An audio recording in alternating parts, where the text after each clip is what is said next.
Kitab Imamat pasal ke-27 dengan perikop atau judul Membayar Nazar. Pasal ke-27 ayat ke-1. Tuhan berfirman kepada Musa.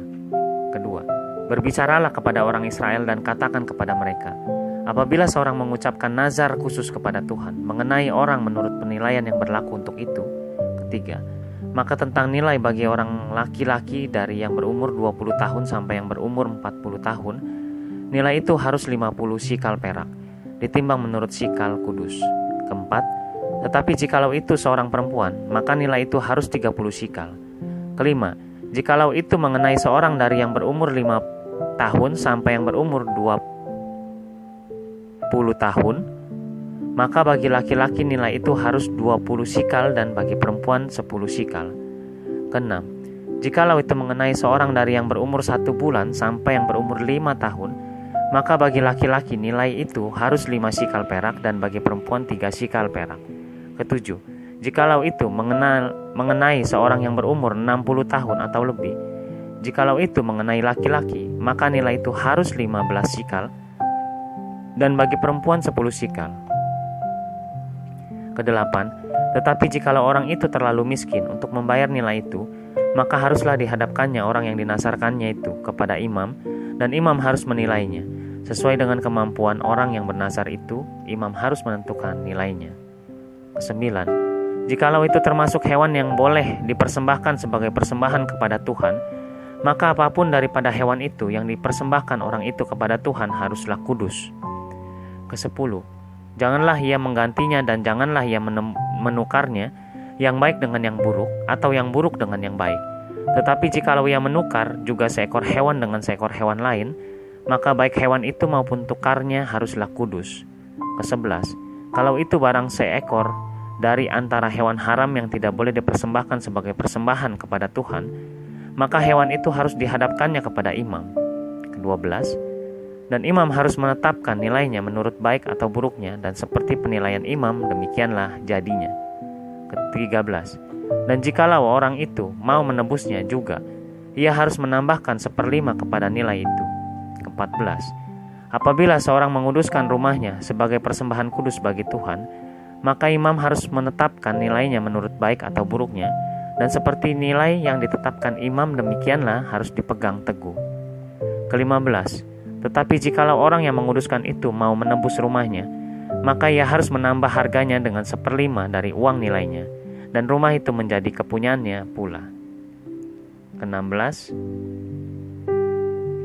Jikalau seseorang menguduskan sebagian dari ladang miliknya bagi Tuhan, maka nilainya haruslah sesuai dengan taburannya, yakni sehomer, taburan benih jelai berharga 50 sikal perak.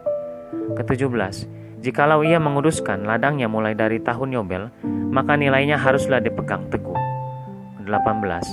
Tetapi jikalau ia menguduskan ladangnya sesudah tahun Yobel, maka imam harus menghitung harganya bagi orang itu sesuai dengan tahun-tahun yang masih tinggal sampai kepada tahun Yobel, dan harga itu harus dikurangkan dari nilainya. Ke-19. Dan jikalau orang yang menguduskannya benar-benar mau menebus ladang itu, maka ia harus menambah harganya dengan 1/5 dari uang nilainya, dan ladang itu tetap dimilikinya. Ke-20.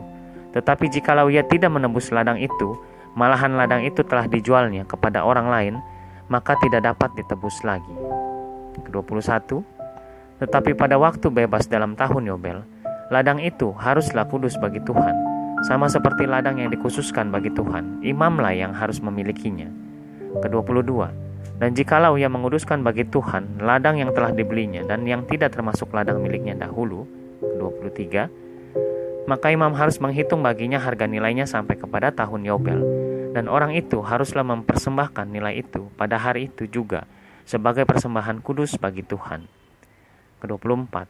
Dalam tahun Yobel ladang itu harus dipulangkan kepada orang yang menjualnya kepadanya, yakni kepada orang yang mula-mula memiliki tanah itu. Ke-25. Dan segala nilai harus menurut sikal kudus. Sikal itu harus 20 gerah beratnya. Ke-26. Akan tetapi anak sulung yang sebagai anak sulung menjadi hak Tuhan dari antara hewan, tidak boleh dikuduskan oleh siapapun, baik seekor lembu maupun seekor kambing atau domba, itu milik Tuhan. Ke-27. Tetapi jikalau itu dari antara hewan yang haram, maka haruslah orang menebusnya menurut nilainya dengan menambah 1/5, dan jikalau tidak ditebus, haruslah dijual menurut nilainya.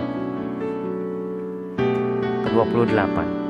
Akan tetapi segala yang sudah dikhususkan oleh seseorang bagi Tuhan dari segala miliknya, bagi manusia atau hewan, maupun ladang miliknya, tidak boleh dijual dan tidak boleh ditebus, karena segala yang dikhususkan adalah maha kudus bagi Tuhan.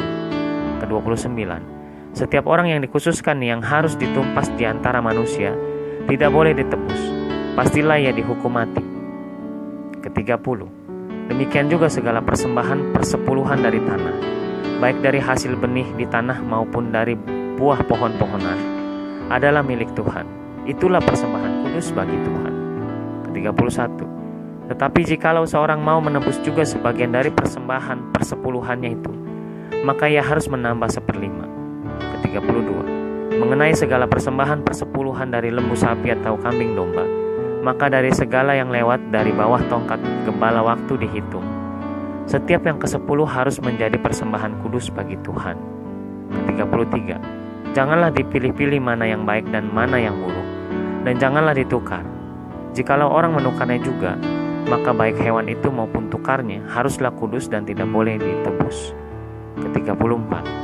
Itulah perintah-perintah yang diperintahkan Tuhan kepada Musa di Gunung Sinai untuk disampaikan kepada orang Israel.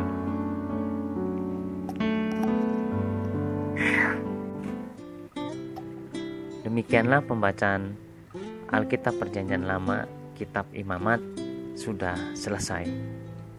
Dari pembacaan Kitab Imamat tersebut, saya mencoba untuk membuat catatan-catatan kecil sebagai ringkasan yang ingin saya sampaikan melalui video ini. Dan saya mengajak kepada saudara-saudari yang on fire, yang punya kerinduan untuk bekerja bersama-sama dalam pelayanan kita kepada Tuhan Allah di dalam nama Yesus Kristus. Saya mengajak terus bekerja berdasarkan talenta masing-masing dengan sukacita di dalam nama Tuhan, dan jangan pernah lelah bekerja di ladang Tuhan, juga bekerja bersama-sama Tuhan, jangan pernah lelah, tetap semangat. Tuhan Yesus memberkati saudara-saudari kita semua dan terus menyertai dalam pemeliharaannya. Amin.